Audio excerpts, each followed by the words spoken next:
பண்ற தப்பெல்லாம் பண்ணிட்டு எல்லாரும் ஜஸ்ட் சாரின்னு ஒரு வார்த்தை சொல்றாங்க. உண்மையை சொல்லுங்க, டே டு டே அந்த வார்த்தையை கேட்டு உங்களுக்கு சலிச்சு போகல?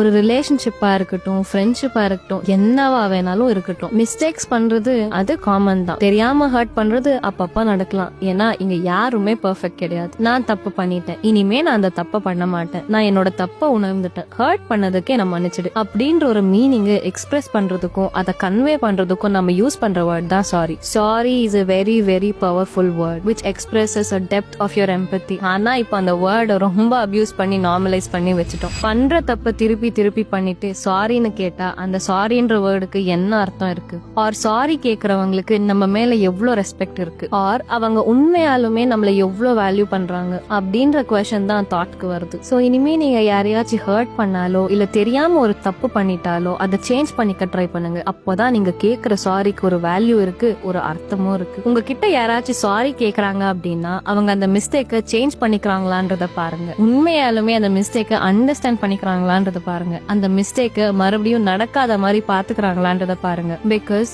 the change and the efforts they take shows how much they value you. Sorry needs a change. பண்ண தப்ப உணரல அப்படின்னா, திருத்திக்கல அப்படின்னா, sorry is just a lifeless word without any change.